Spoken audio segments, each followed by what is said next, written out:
सूत जी ने समर्पित व्यक्तियों के लिए वैदिक अनुष्ठानों के माध्यम से पूजा करने की विधि पर चर्चा की। इस बात पर जोर दिया कि इस पूजा से आनंद और मोक्ष की प्राप्ति होती है। अनुष्ठानों को स्नान और संध्या के अभ्यास से शुरू करना चाहिए, जिसमें आहनिक सूत्रों का पालन करना चाहिए। ब्रह्म यज्ञ से शुरू करना चाहिए। दैनिक अनुष्ठानों को पूरा करने के बाद वांछित परिणाम प्राप्त करने के लिए शिव को याद करते हुए भस्म और रुद्राक्ष पहनना चाहिए। पार्थिव लिंग की पूजा उच्च भक्ति और उचित वैदिक प्रक्रियाओं के साथ की जानी चाहिए। पूजा अनुष्ठान नदियों, तालाबों, पहाड़ों, जंगलों या शिव मंदिरों में किए जा सकते हैं। जाति के आधार पर शिवलिंग के लिए विभिन्न प्रकार की मिट्टी का उपयोग किया जाना चाहिए। ब्राह्मण सफेद मिट्टी, क्षत्रिय लाल, वैश्य पीली और शूद्र काली मिट्टी या जो भी उपलब्ध हो। इस मिट्टी को शुद्ध स्थानों से एकत्र किया जाना चाहिए, शुद्ध किया जाना चाहिए और वैदिक दिशा निर्देशों के अनुसार एक सुंदर लिंग का आकार देना चाहिए। भक्तों को भक्ति के साथ इसका पालन करना चाहिए। ओम नमः शिवाय मंत्र का जाप करते हुए पूजा सामग्री पर जल छिड़कना चाहिए।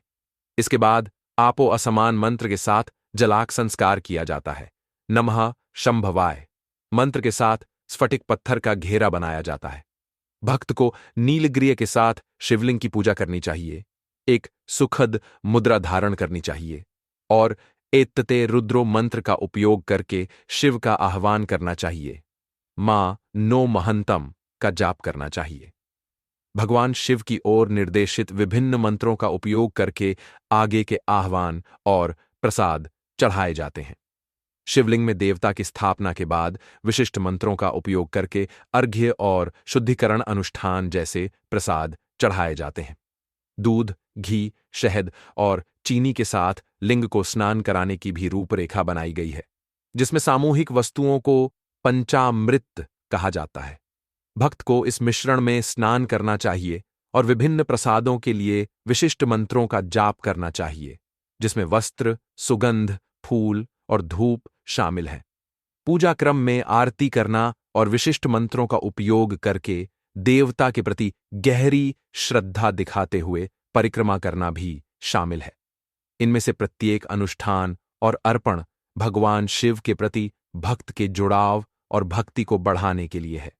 सजातीय पूजा के लिए मंत्रों का एक विस्तृत क्रम प्रदान किया गया है, जिसमें मृतक के लिए आह्वान और पैतृक अनुष्ठानों के दौरान पार्थिव लिंग की स्थापना शामिल है।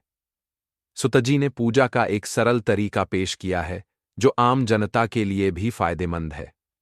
इस पद्धति में विभिन्न नामों और मंत्रों के माध्यम से भगवान शिव का आह्वान करना शामिल है, जो अंततः पार्थिव लिंग की तैयारी और पूजा की ओर ले जाता है। प्रत्येक आह्वान में आशीर्वाद और क्षमा मांगने के लिए विशिष्ट मंत्र शामिल हैं।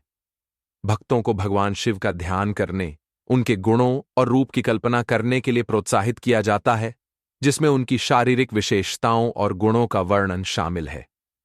एक विद्वान व्यक्ति के मार्गदर्शन में पंचाक्षर मंत्र का जाप करने के लिए एक व्यवस्थित दृष्टिकोण की सिफारिश की जाती है। पाठ इस बात पर जोर देता है कि उपासकों को भगवान शिव को विशिष्ट प्रार्थनाओं और अर्पण के माध्यम से अपनी भक्ति और कृतज्ञता व्यक्त करनी चाहिए, जो उनके लिए निरंतर प्रशंसा और सम्मान में परिणत होती है। जो लोग शुद्ध मन से इस पूजा पद्धति का पालन करते हैं, उन्हें पापों से मुक्ति मिलती है तथा दीर्घायु और स्वास्थ्य सहित सभी मनोकामनाएं पूरी होती हैं।